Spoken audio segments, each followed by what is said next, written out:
पिछली क्लास में हमने आप लोगों को बताया था कोलॉइड के संबंध में पुरानी अवधारणा के अंतर्गत थॉमस ग्रैहम ने अवधारणा बताया था। परचमेंट झिल्ली में विसरित होने के आधार पर कोलॉइड की परिभाषा उन्होंने दिया था, किंतु कुछ समय बाद ये परिभाषा गलत बताई गई, क्योंकि कुछ पदार्थ ऐसे थे जो कि क्रिस्टलाभ की भांति व्यवहार कर रहे थे, लेकिन उनकी प्रॉपर्टी जो थी वो कोलॉइडी विलयनों की भांति व्यवहार कर रही थी। मतलब जब उसको हम जल में घोल करके परचमेंट झिल्ली में से होकर के गुजार रहे थे तो परचमेंट झिल्ली में से होकर के गुजर नहीं रहे थे। इससे स्पष्ट होता है कि सभी पदार्थों को परचमेंट झिल्ली में से होकर प्रवाहित करने के आधार पर यह नहीं बताया जा सकता है कि कौन सा क्रिस्टलाभ होगा, कौन सा कोलॉइड होगा। इसके लिए आधुनिक अवधारणा दी गई। आधुनिक अवधारणा में यही बताया गया कि जब किसी पदार्थ के कणों की साइज 50 एंगस्ट्रॉम से 2000 एंगस्ट्रॉम के बीच हो जाती है और वो पदार्थ किसी माध्यम में वितरित हो जाता है, तो इस प्रकार की अवस्था को कोलॉइडी अवस्था कहा जाता है।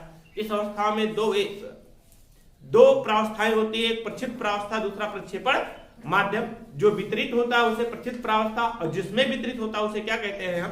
प्रक्षेपण माध्यम कहते हैं। इतनी चीजें हमने आप लोगों को बता दिया था। इसके बाद हमने बताया था कल के टॉपिक में हम आप लोगों को बताएंगे कोलॉइडी निकाय के मुख्य लक्षण। तो हेडिंग बनाइए, कोलॉइडी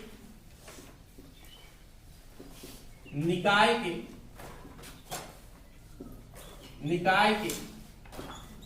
मुख्य लक्षण। कोलॉइडी निकाय का मुख्य लक्षण, कोलॉइडी निकाय के लक्षण क्या क्या है? सबसे पहला लक्षण क्या होता है? कोलॉइडी एक विस्मांगी निकाय है। कोलॉइडी निकाय कैसा निकाय है? एक प्रकार का विस्मांगी निकाय है। कोलॉइडी निकाय कैसा निकाय है? विस्मांगी निकाय है। विस्मांगी का मतलब क्या होता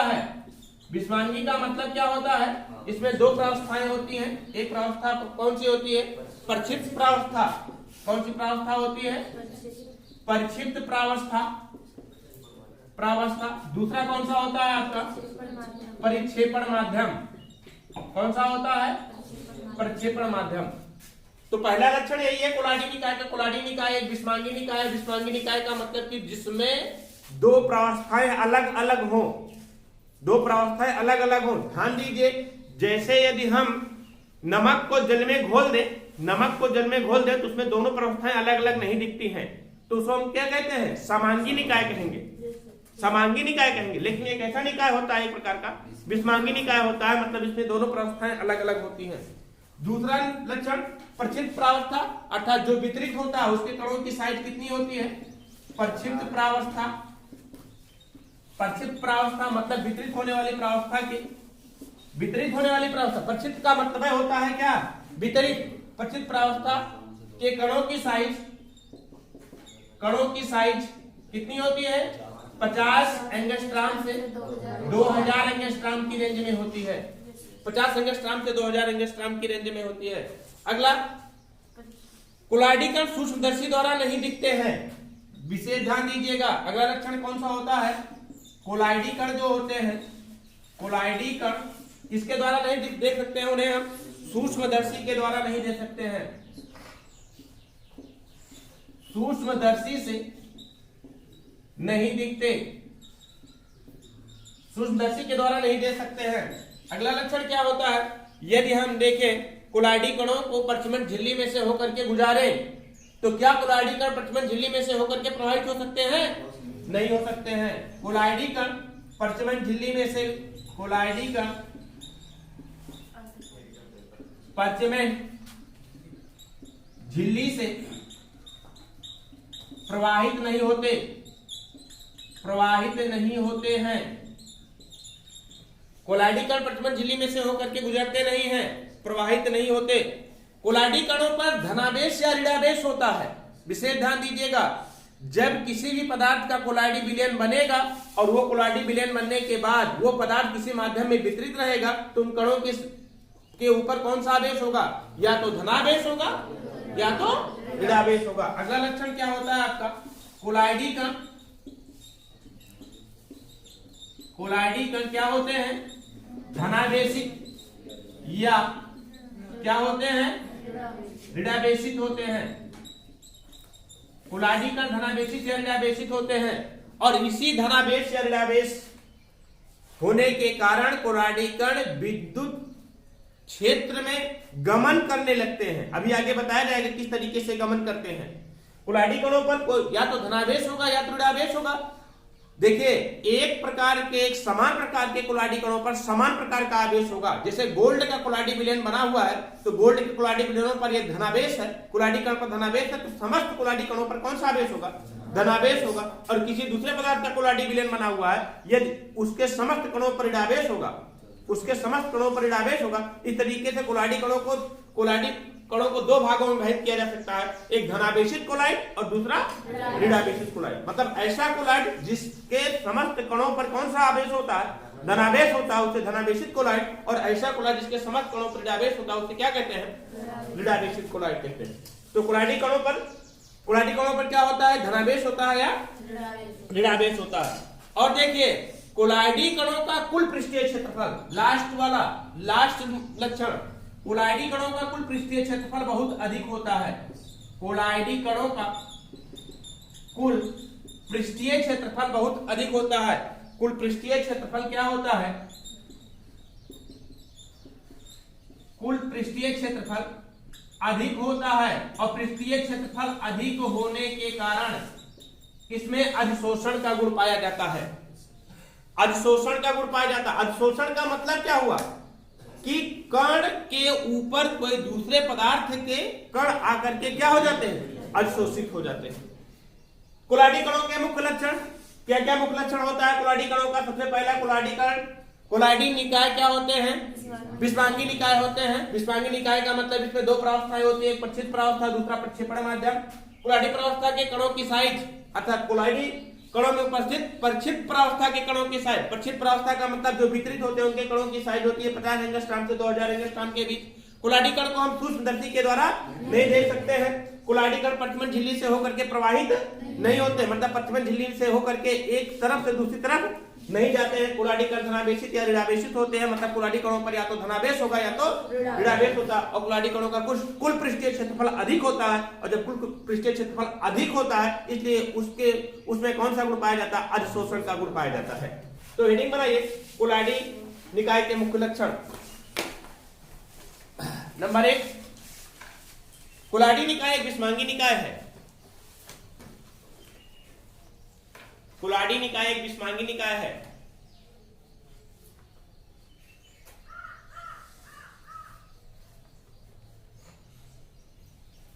इसमें दो प्रावस्थाएं होती हैं।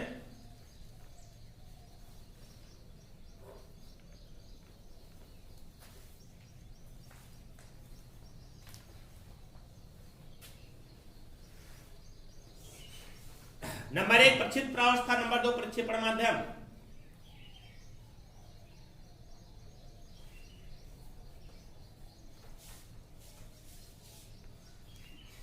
नंबर 1 प्रच्छिद प्रावस्था, नंबर 2 प्रक्षेपण माध्यम।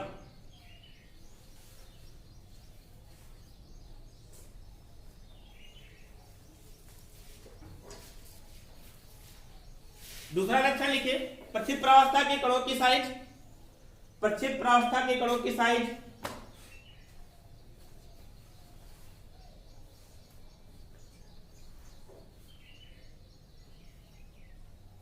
50 एंगस्ट्रॉम से 2000 एंगस्ट्रॉम के बीच होती है।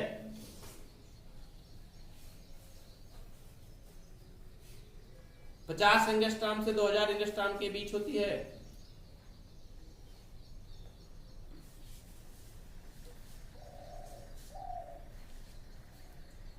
अगला नंबर, कोलाडी कण सूक्ष्मदर्शी से नहीं दिखते हैं।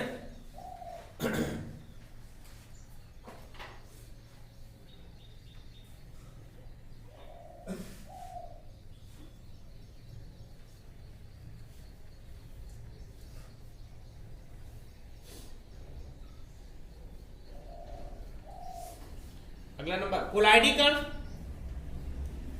परचमेंट झिल्ली से होकर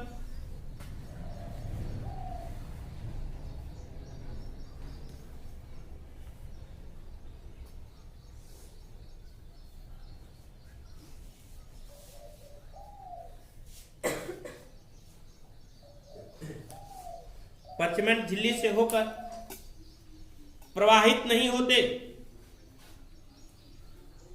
परचमेंट झिल्ली से होकर प्रवाहित नहीं होते।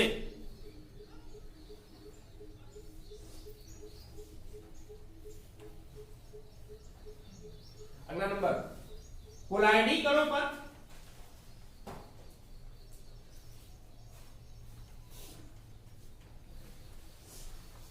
धनावेश या ऋणावेश होता है।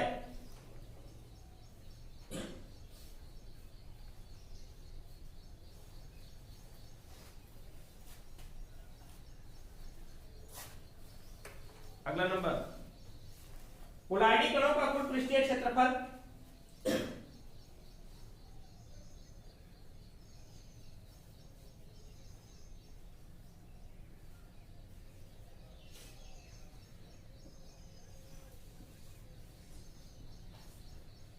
बहुत अधिक होता है।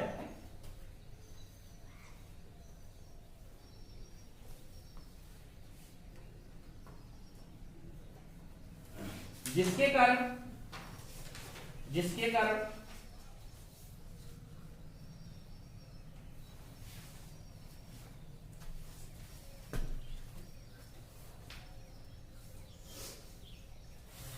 कोलाइडी कणों में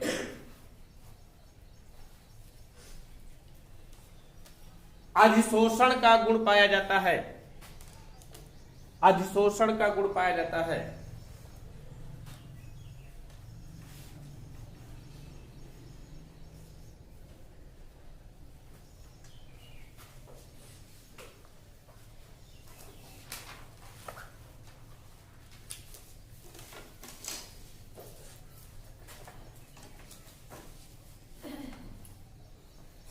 समझ गए? अब अगला पढ़िए आप लोग, कोलाइडी निकायों के प्रकार।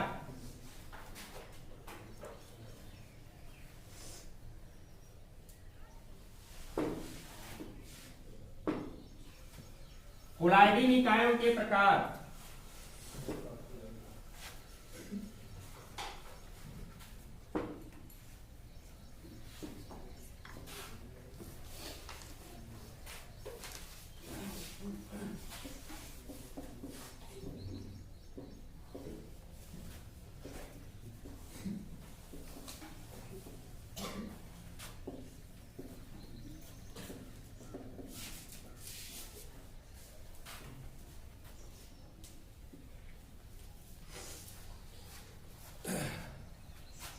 आपको पता होना चाहिए, कोलाइडी कण हमने बताया जिस्मांगी निकाय होता है।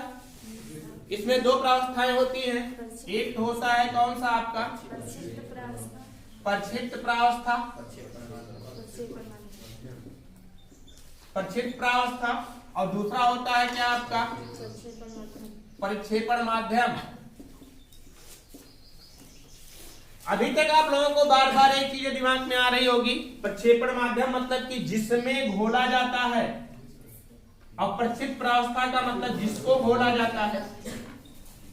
यही तो ना, जिसको घोला जाता है उसके कण दूर दूर फैल जाते हैं। कणों की साइज होती है 50 एंगस्ट्रॉम से 2000 एंगस्ट्रॉम की रेंज में।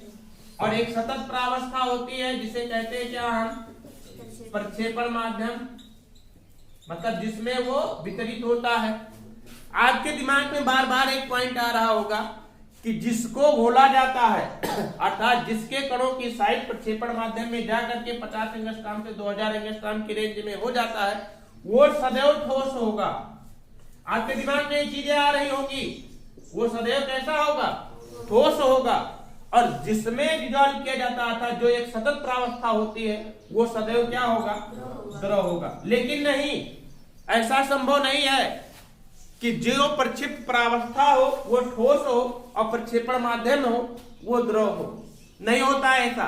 होता कैसा है, प्रक्षिप्त प्रावस्था ठोस द्रव गैस कुछ भी हो सकती है। प्रक्षिप्त प्रावस्था ठोस द्रव गैस कुछ भी हो सकती है। ठोस भी हो सकता है, द्रव भी हो सकता है और गैस भी हो सकता है। और प्रक्षेपण माध्यम भी कुछ भी हो सकता है। ठोस भी हो सकता है, प्रक्षेपण माध्यम भी क्या हो सकता है आपका, ठोस भी हो सकता है, द्रव भी हो सकता है और गैस भी हो सकता है। समझ गए? इस आधार पर एक बार प्रक्षिप्त प्रावस्था ठोस हो जाए और प्रक्षेपण माध्यम ठोस हो जाए तो एक प्रकार का कोलाडी विलयन बनेगा। प्रक्षेप प्रावस्था ठोस हो जाए, प्रक्षेपण माध्यम द्रव हो जाए, और प्रक्षेप प्रावस्था ठोस हो जाए, प्रक्षेपण माध्यम गैस हो जाए। तो कुल कितने प्रकार के कोलाडी विलयन बन गए? ये 3 बन गए ना। मतलब कि प्रक्षेप प्रावस्था ठोस का ठोस में, प्रक्षेप प्रावस्था ठोस हो, प्रक्षेपण माध्यम द्रव हो, प्रक्षेप प्रावस्था ठोस हो, प्रक्षेपण माध्यम गैस हो। बनेगा कि नहीं? इसी तरीके से ये प्रक्षेप प्रावस्था हो जाए और सभी प्रक्षेपण माध्यम में 3 इसके बनेंगे। 9 नहीं होंगे, 8 होंगे, क्योंकि गैस का गैस में जो होता है, गैस का गैस में जो होता है ये एक प्रकार का समांगी निकाय होता है। कैसा निकाय है? एक प्रकार का समांगी निकाय होता है, और समांगी निकाय होने के कारण ये कोलाइड अवस्था में परिवर्तित नहीं होता। इस तरीके से कितने प्रकार के कोलाइडी निकाय प्राप्त होंगे? आपके 8 प्रकार के निकाय प्राप्त होंगे। कौन कौन सा? ठोस का ठोस में, ठोस का द्रव में, ठोस का गैस में, द्रव का ठोस में, द्रव का द्रव में, द्रव का गैस में, और फिर गैस का ठोस में, गैस का द्रव में, और गैस का गैस में नहीं होगा। समझ गए कि नहीं? हमारा कहने का मतलब ये हुआ कि प्रक्षेप प्रावस्था ठोस द्रव गैस कुछ भी हो सकती है, प्रक्षेपण माध्यम ठोस द्रव गैस कुछ भी हो सकता है। इस तरीके से कुल 8 प्रकार के कोलाडी निकाय प्राप्त होते हैं। क्योंकि गैस का गैस में बना विलयन समांगी निकाय कहलाता है, इसलिए वो कोलाडी अवस्था में नहीं होगा, जबकि अन्य सभी कोलाडी अवस्था में होंगे। इस तरीके से लिखिए आप लोग। देखिए कोलाडी निकाय की, कोलाडी निकाय में प्रक्षिप्त प्रावस्था, प्रक्षिप्त प्रावस्था ठोस द्रव गैस,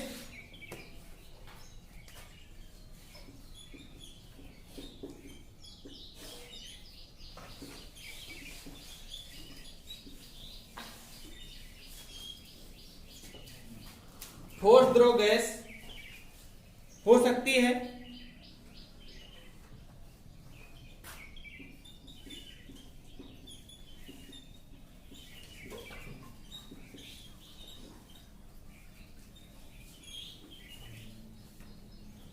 इसी प्रकार प्रक्षेपण माध्यम भी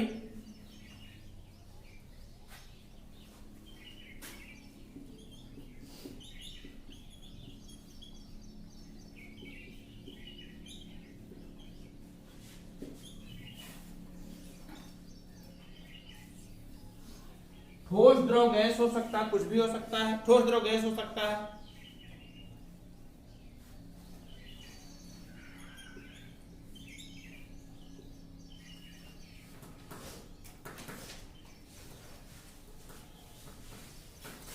इस आधार पर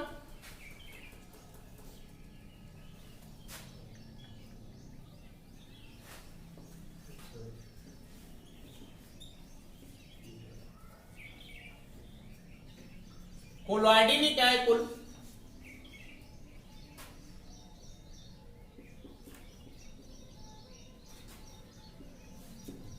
8 प्रकार के हो सकते हैं।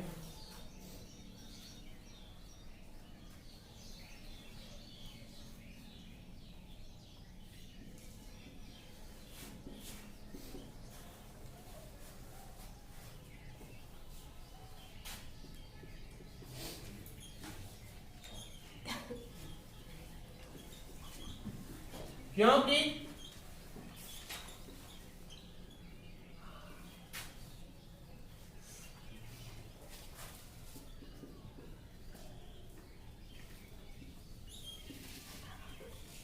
गैस का गैस में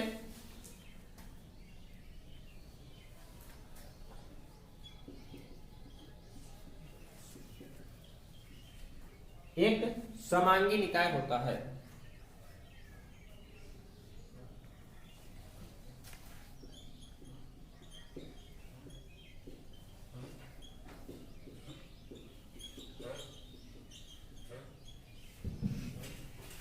ये कोलॉइडी निकाय निम्न है।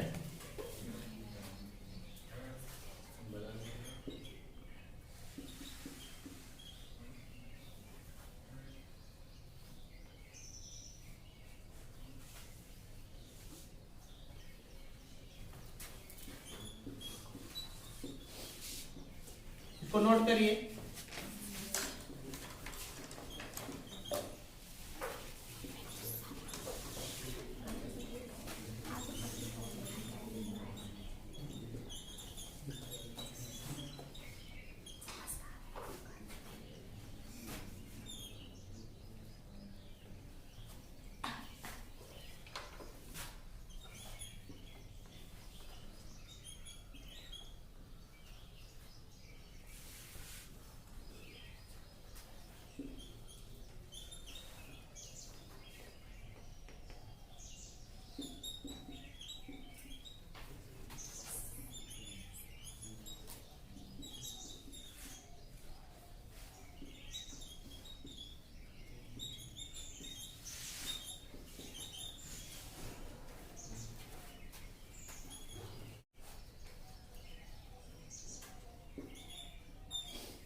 नोट करिए इसको।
देखिए कोलाइडल निकायों के प्रकार, कोलाइडल निकाय के बारे में हमने बताया था। कोलाइडल निकाय मुख्यतः 8 प्रकार के हो सकते हैं।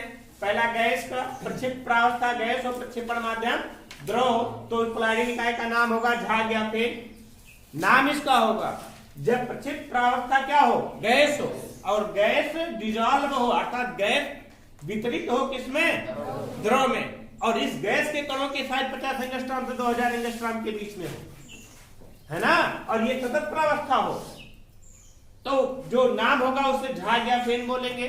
झाग साबुन के झाग या फेनिक क्रीम जानते हैं जिससे शेडिंग की जाती है, उसमें पानी लगाते हैं तो झाग बना देता है ना, तो क्या होता है साबुन के झाग या फेनिक क्रीम। अगला कौन सा है, गैस प्रक्षेप प्रावस्था के रूप में हो, प्रक्षेपण माध्यम हो ठोस अर्थात ठोस सतत के रूप में हो, ठोस एक समान रूप से फैला हो, और ठोस के बीच बीच में गैस के कण का साइज, गैस के कणों की साइज 50 एंगस्ट्रॉम से 2000 एंगस्ट्रॉम की रेंज में हो। तो दिमाग लगाइए क्या हो सकता है, झावा पत्थर, रबर या काट। झावा पत्थर जानते हैं, झावा पत्थर एक प्रकार का ऐसा पत्थर होता है जिसमें महीन महीन पत्ते पत्ते सूक्ष्म छिद्र होते हैं, और उन छिद्रों के बीच में क्या भरी होते हैं, गैसें भरी होती हैं, और गैस के कणों की साइज 50 एंगस्ट्रॉम से 2000 एंगस्ट्रॉम के बीच में जब हो जाती है तो प्रकार का कोलाइडल निकाय क्या कहलाता है, ठोस फॉर्म कहलाता है। कार्क होता है, इसी तरीके से रबर होता है। अगला देखिए प्रक्षेप प्रावस्था में क्या है, प्रक्षेप प्रावस्था के रूप में द्रव, और प्रक्षेपण माध्यम में क्या है, गैस। मतलब कि द्रव वितरित हो किसमें, गैस में। अब सोच लो द्रव वितरित होगी गैस में, कहां पर द्रव गैस में वितरित होती है, कुहासा में, कोहरा में। कोहरा में क्या होता है कि द्रव के कण वायुमंडल की गैसों में क्या होते हैं, वितरित होते हैं। तो द्रव वितरित हो किसमें, गैस में, उसका नाम क्या होगा, द्रव एरोसॉल। बादल, कुहासा, कोहरा, है ना। अगला कौन सा है, प्रक्षेप प्रावस्था क्या हो, द्रव, प्रक्षेप प्रावस्था द्रव, प्रक्षेपण माध्यम भी द्रव हो। ये बहुत इंपॉर्टेंट है, इस पर स्टार लगा लीजिएगा, इस पर स्टार लगा लीजिएगा। ये पूछा जाता है कि पायस किसे कहते हैं, क्वेश्चन बनता है कि पायस किसे कहते हैं। पायस पायस किसे कहते हैं? किसे कहते हैं?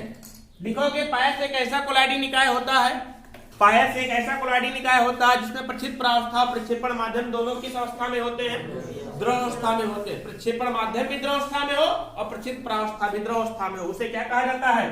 पायस कहा जाता है। पायस का उदाहरण क्या होता है? दूध होता है, पायसीकृत तेल होता है। पायस दो प्रकार का होता है, पायस दो प्रकार का होता है। पहला होता है द्रव जल तेल पायस। कौन सा होता है? जल तेल पायस। और दूसरा होता है कौन सा? तेल जल पायस। तेल जल पायस। इसका मतलब क्या हुआ? जब प्रक्षेप प्रावस्था जल हो और प्रक्षेपण माध्यम तेल हो तो इसे बोलेंगे जल तेल पायस। और जब प्रक्षेप प्रावस्था तेल हो और प्रक्षेपण माध्यम जल हो तो उसे बोलेंगे क्या? तेल जल पायस। ये इंपॉर्टेंट है, अक्सर पूछा जाता है कि पायस किसे कहते हैं। तो पायस के बारे में आपको कितना बताओगे? जब प्रक्षेप प्रावस्था प्रक्षेपण माध्यम दोनों द्रव अवस्था में होते हैं तो जिस कोलाइडी निकाय का निर्माण होता है उसे क्या कहते हैं? पायस कहते हैं। पायस मुख्यतः दो प्रकार के होते हैं, तेल जल पायस। जल तेल पायस। तेल जल पायस से कहा जाता है जब प्रक्षेप प्रावस्था जल के रूप में हो और प्रक्षेपण माध्यम तेल के रूप में हो तो उसे क्या कहते हैं? जल तेल पायस। और जब प्रक्षेप प्रावस्था तेल के रूप में हो, प्रक्षेपण माध्यम जल के रूप में होते उसे क्या कहते हैं? तेल जल पायस। इसका एग्जांपल हमने बता दिया, दूध और पायसीकृत तेल। अगला होता है कौन सा आपका? द्रव प्रक्षेपण माध्यम के रूप में है, ठोस प्रक्षेप द्रव प्रक्षेप प्रावस्था के रूप में हो और प्रक्षेपण माध्यम के रूप में क्या हो? ठोस हो तो उसे क्या कहेंगे? ठोस या ठोस पायस। जैल या ठोस पायस। जैली जानते हैं आप लोग? जैली, पनीर, मक्खन, आइसक्रीम, ये सभी क्या होते हैं आपके? जैल या ठोस पायस कहा जाता है। अगला होता है प्रक्षेपण माध्यम। प्रक्षेप प्रावस्था ठोस के रूप में, प्रक्षेपण माध्यम क्या हो? गैस। मतलब कि ठोस वितरित हो किसमें? गैस में। और ठोस वितरित होगा किसमें? गैस में। तो उसका एग्जाम्पल होगा धुआं। धुएं में कार्बन के कण क्या होते हैं? गैस में क्या होते हैं? वितरित होते हैं। और कार्बन के कणों की साइज 50 एंगस्ट्रॉम से 2000 एंगस्ट्रॉम की रेंज में हो जाती है तो कौन सा कहलाता है? उसे ठोस एरोसॉल या धूम या धुआं, ये सभी होते हैं। धूम उसी का एक रूप कह सकते हैं। अगला क्या है? प्रक्षेप प्रावस्था किस रूप में हो? ठोस के रूप में। प्रक्षेपण माध्यम किस रूप में हो? द्रव के रूप में हो तो इसे क्या कहते हैं? सॉल। मतलब कि ठोस द्रव में बहुत बार हमने बताया है बहुत चीजें। कौन सा? गोल्ड सॉल, पेंट, स्याही, ये सभी क्या होते हैं आपके? ठोस सॉल बोला जाता है, सॉल कहते हैं। अगला होता है ठोस का ठोस में। ठोस का ठोस में प्रक्षेप प्रावस्था ठोस और प्रक्षेपण माध्यम भी ठोस में होता है, उसे ठोस सॉल कहते हैं। ये होता है कौन सा? रूबी, कांच, पत्थर। समझ गए ना? इस तरीके से अब हेडिंग डालिए आप लोग, आगे पढ़ना आपको द्रव विरोधी और द्रव स्नेही कोलाइड। द्रव विरोधी व द्रव स्नेही कोलाइड। द्रव विरोधी और द्रव स्नेही कोलाइड।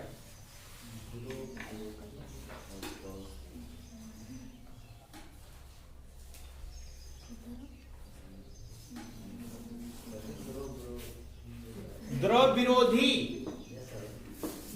विरोधी व द्रव स्नेही कोलाइड।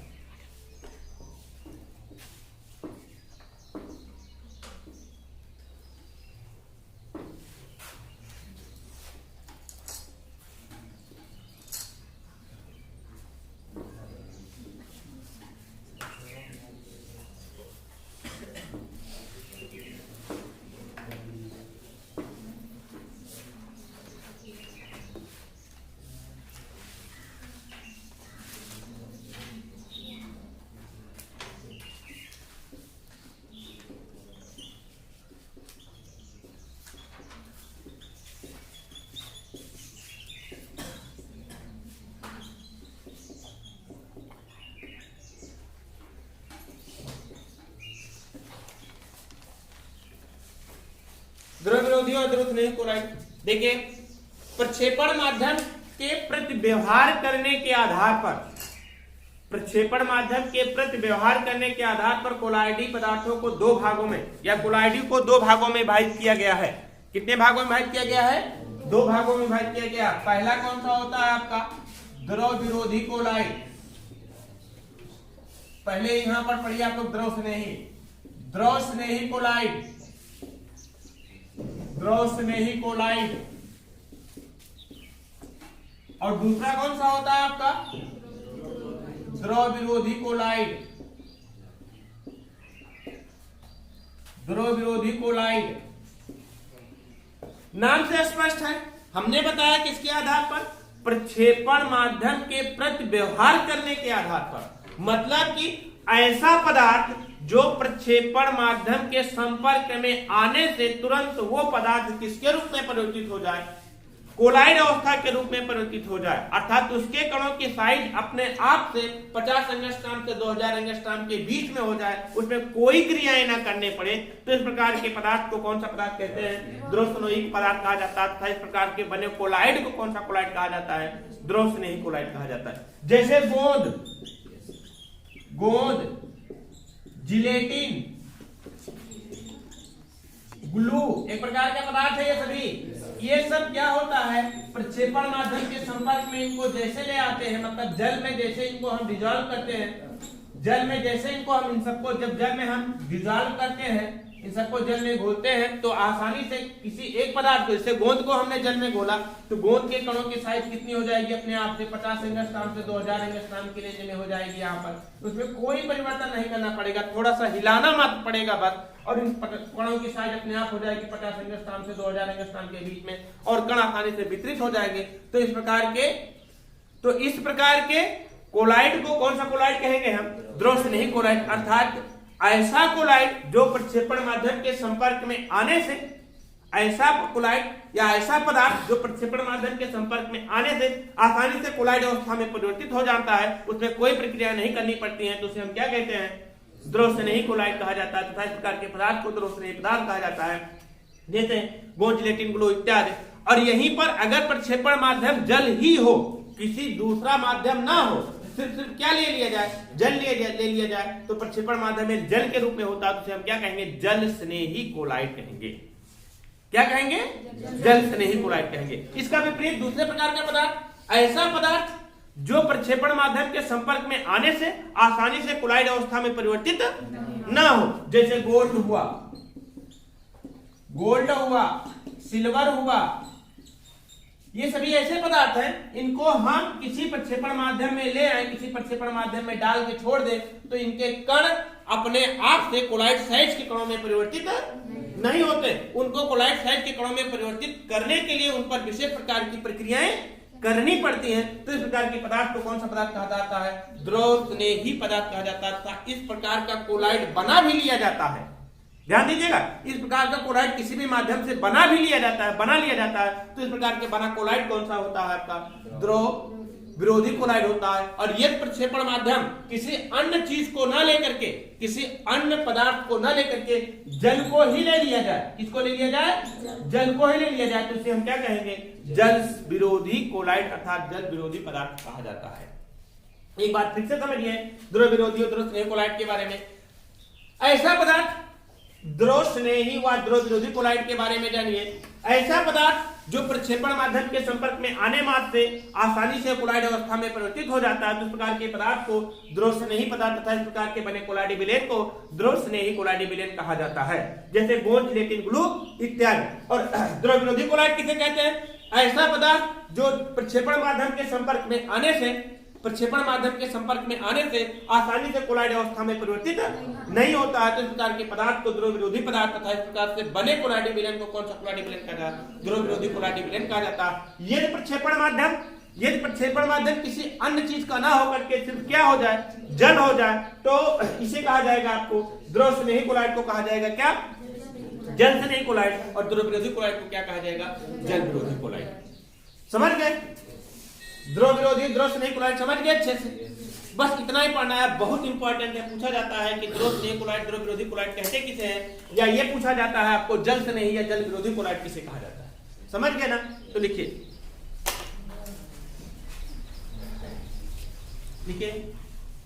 प्रक्षेपण माध्यम के व्यवहार के आधार पर,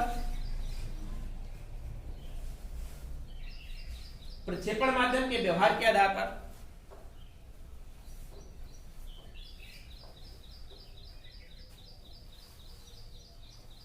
कोलाइडी निकायों को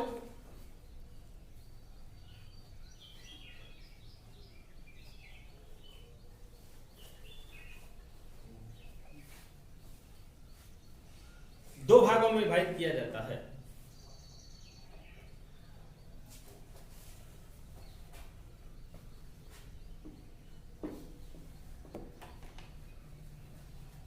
नंबर 8 ध्रुव स्नेही कोलाइट।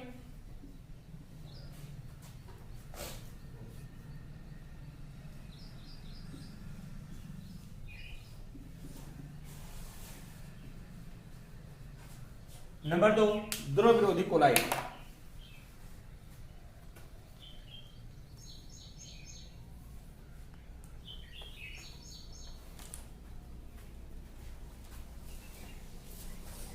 हेडिंग बने ध्रुव स्नेही कोलाइट।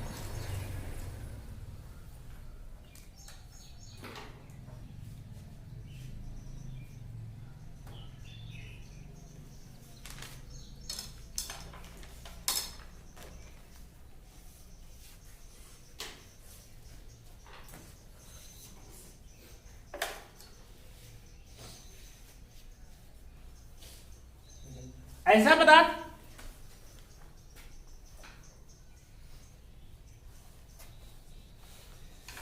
इसमें थोड़ा सा एक पॉइंट और देख लीजिए, ध्रुव स्नेही ध्रुव विरोधी कोलाइट के बारे में थोड़ा सा एक पॉइंट और देख लीजिए।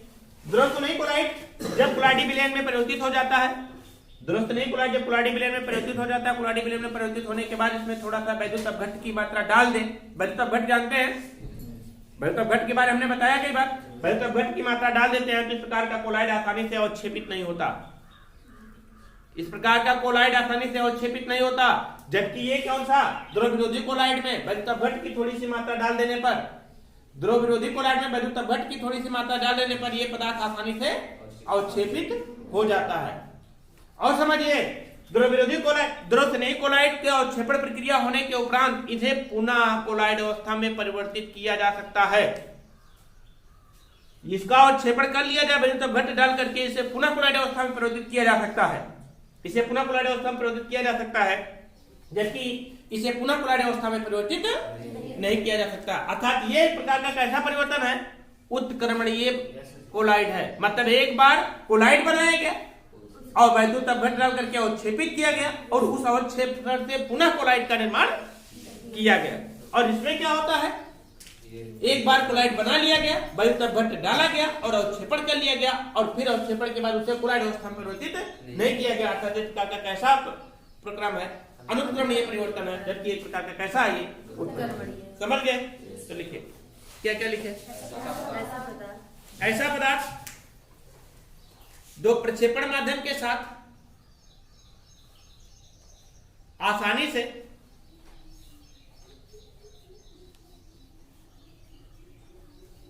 कोलाइड अवस्था में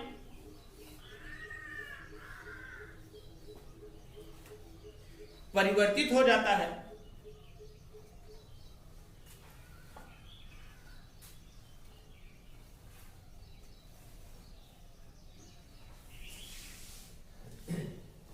कोलाइड अवस्था में परिवर्तित हो जाता है तो उसे ध्रुव स्नेही कोलाइड कहते हैं।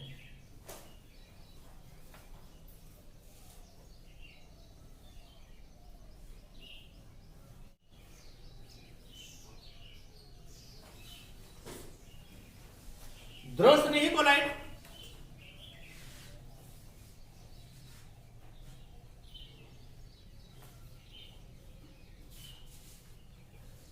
थोड़े वैद्युत अपघट्ट द्वारा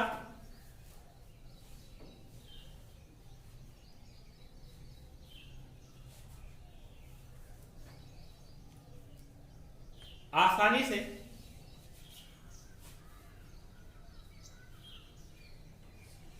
कोलाइड अवस्था में आसानी से अवक्षेपित नहीं होते हैं। नहीं, आसानी से कोलाइड आसानी से वैद्युत अपघट्ट द्वारा आसानी से अवक्षेपित नहीं होते हैं। ध्रुव स्नेही बोले हैं ना हमने, ध्रुव स्नेही कोलाइड आसानी से वैद्युत अपघट्ट द्वारा अवक्षेपित नहीं होते। यदि अवक्षेपित हो भी जाते हैं तो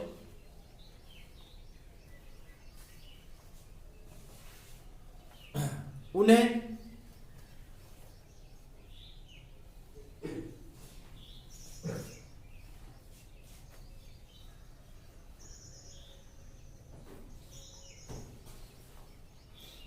पुनः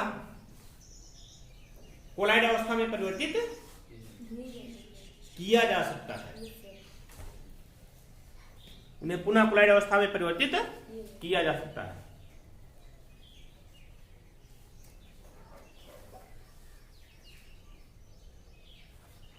आता है इन्हें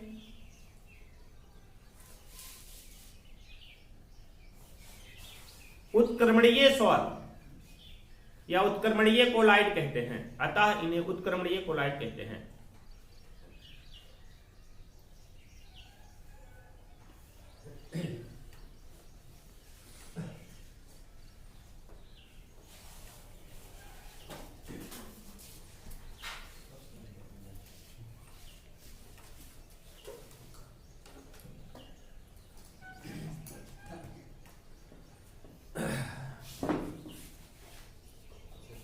जैसे गोंद, जिलेटिन, ग्लू इत्यादि।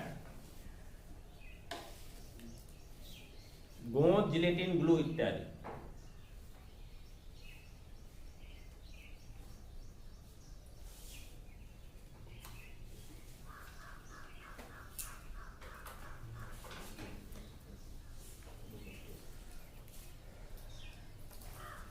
अब डालिए द्रव विरोधी कोलाइड।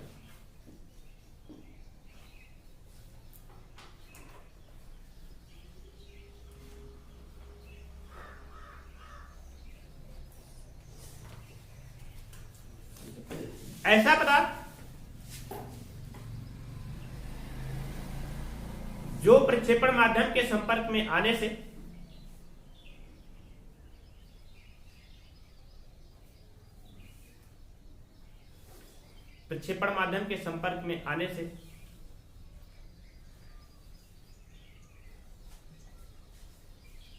आसानी से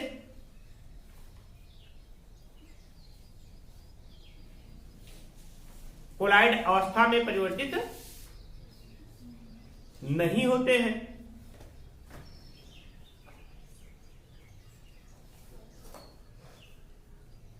उन्हें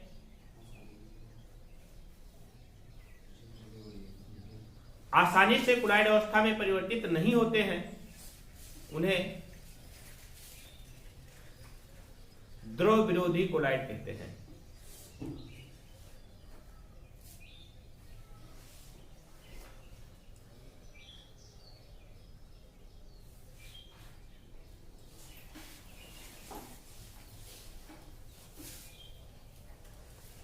द्रव विरोधी कोलाइड को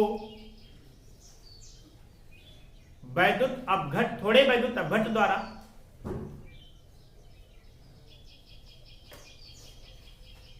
अवक्षेपित किया जा सकता है।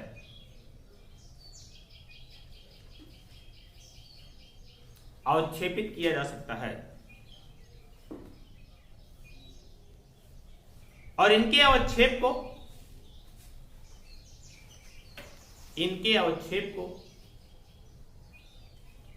पुनः कोलाइड अवस्था में परिवर्तित नहीं किया जा सकता।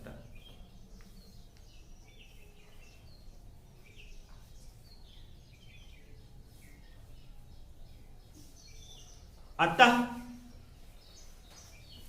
यह एक प्रकार का कैसा है? अनुत्क्रमणीय कोलाइड है। अतः यह एक प्रकार का अनुत्क्रमणीय कोलाइड है।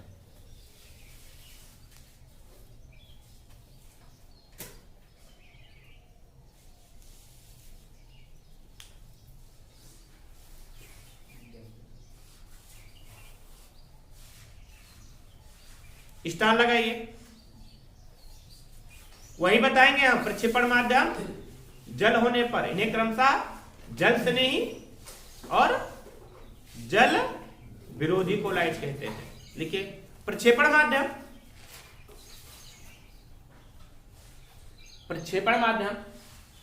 जल होने पर इन्हें क्रमशः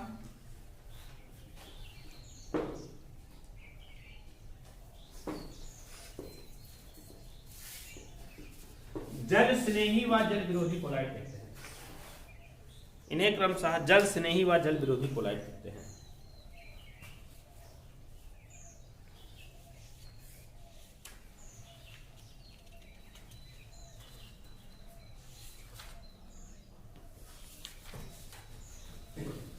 कल हम आप लोगों को बताएंगे जल स्नेही और जल विरोधी कोलाइड में अंतर।